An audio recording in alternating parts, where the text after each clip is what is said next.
Hello, and welcome to the My Old Car video log, where I document how I maintain, repair, and occasionally make upgrades to my 1974 Chevrolet Monte Carlo that's been my daily driver since 1984.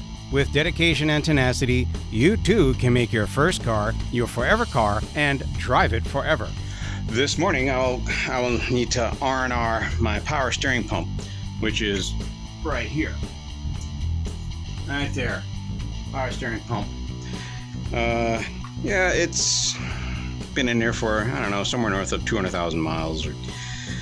And before it actually completely fails, which I don't like to do. I don't like to really address anything when it completely fails, unless it's one of these things where it's either a go, no go. So I'm going to be replacing this. The most common indication that it needs to be replaced is it's leaking fluid. So let's get started. Here goes the stuff I'm going to be needing, my tools. Most of it's pretty obvious. I got the socket wrench, got the 9/16 sockets for all of the various bolts and nuts, and here I've got a what do they call that? Like a hex driver, and then the only specialty tool. Well, I have two of them. One is this flared nut wrench for the high pressure hose on the replacement, on the power steering system. And then this is a puller. Now, the pulley on the 1974 GM cars was a bolt-on type of pulley, and there's a key in there. So the pulley would slide over and engage the key, and then you just bolt this thing down. From 75 on, they were press on. And so anyway, you need this tool. Now I couldn't really find the the Kent Moore tool, but this is an exact fit. This is what is it called? Whoops, it's upside down. That's what it is. A snap-on, and the number is CJ. Let's see if you can see that here. Here we are. Number is CJ117A, and this slides right over. I'll show you once I pull this thing out how well it fits. And I also have a socket for the nut that goes on the outside of this, and an open-end wrench for the nut that goes on the outside of this. The pan, of course, is when I start to disconnect hoses. You got to collect the fluid. Now, while these this pump is in here, I'm going to see about unbolting this nut while all the belts are on and everything's nice and tight. There we go. Let's see. Alrighty.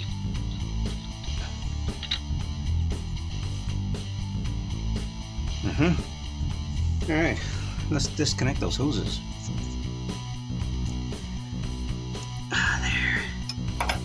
There. Get that flare nut loosened. Let's see.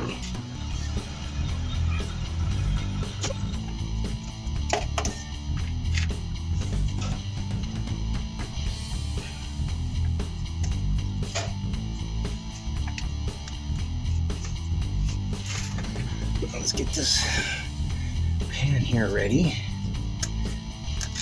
for when this thing starts spewing fluid. Like I didn't call that one. Now let's take off the other line. I want to do this while this is still bolted in. Manual says to do it this way. Might as well do it the way they say. And there we have it.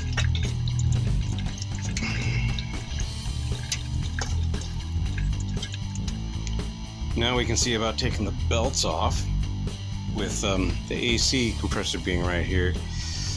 And you can see how the AC compressor belt wraps around one of the grooves on the power steering pulley. I'm going to loosen that and loosen the power steering bracket in order to take these two belts off. So everything's disconnected, belts have been removed, etc., etc. And I thought I might be able to try and bring it up to the top, but with the AC line in the way and the radiator, I can't move it, but still this AC line. You know what? I'm going to try and pull it out through the bottom. After uttering some profanity-laden incantations, I finally got the power steering pump out. I'm going to drain it.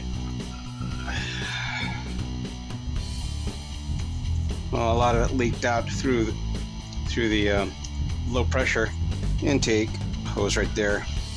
So that way, now, next thing I'm going to be doing is using this.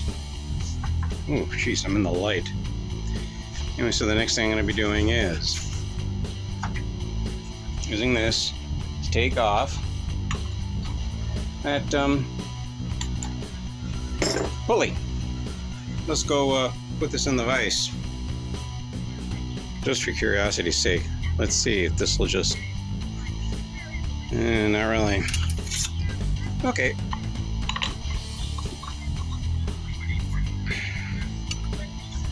Let's see if it'll come off without needing to use another wrench on here. Let's see. Hey, what do you know?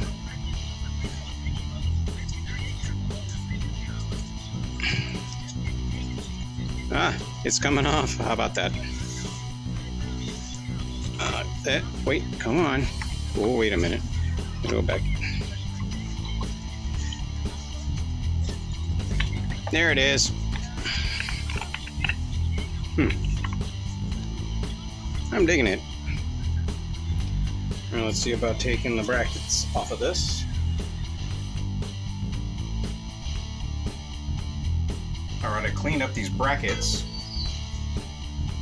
So, now it's time to put them onto the new pump.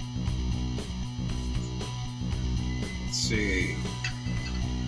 I remember how they went on the old one. And one of the things that I recalled was this particular bracket has this has a spacer right here. So the spacer was right there.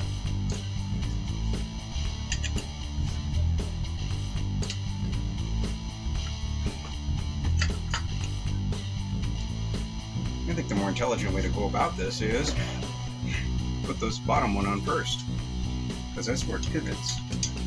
There we go. Before I do that, this bottom one was missing a lock washer, so put on another lock washer. Careful with this so you don't lose that spacer. You don't want to have to make another one.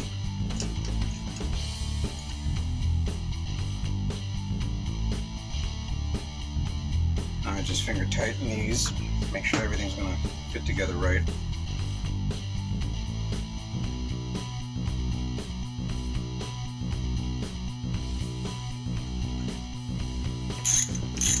I'm just snugging these down.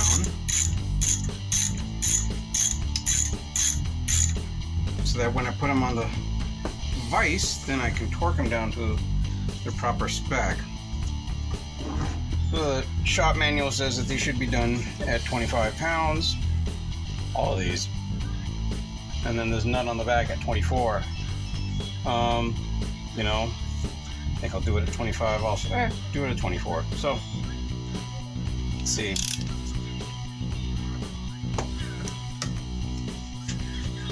So the replacement pump comes with a key, seeing how the pulley has a key channel here and goes into, it's supposed to line up with this groove right here. So let's see what we can do by putting this thing on here.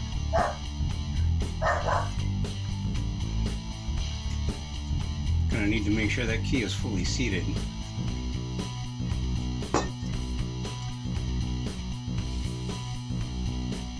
Line up the keyhole and the pulley, the key in the shaft.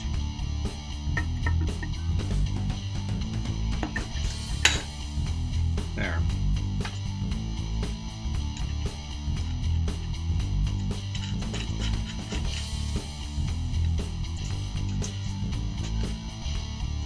Now the specs call for this nut to be tightened down to 55 pounds. 30, 40, 55.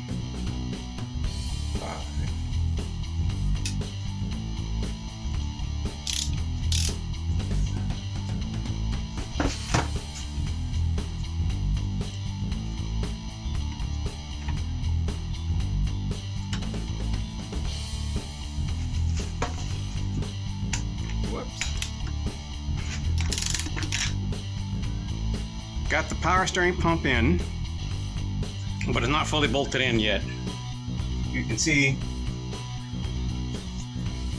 bolts are on, it's in, but again, not fully bolted in, not tightened down. What I'm going to do is reattach the lines, fill it with fluid, and then I'm going to turn the pulley in reverse. What that'll do is it'll help to bleed the pump and of any air. Now once you've tightened up the belt, don't neglect to tighten the pivot bolt. There.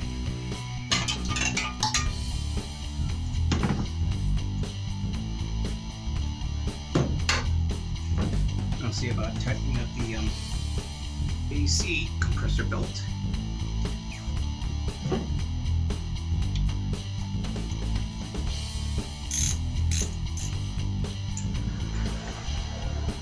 And of course the pivot bolts. That'll be it. Let's pick this one last time.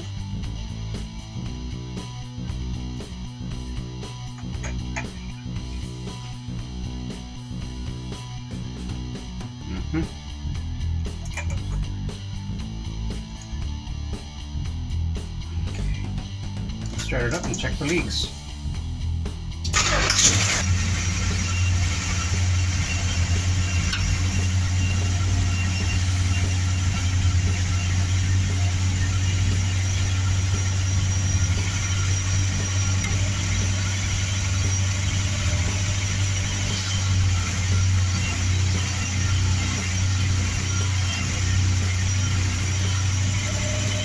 If you enjoyed the video and found it useful, please be sure to click the like button.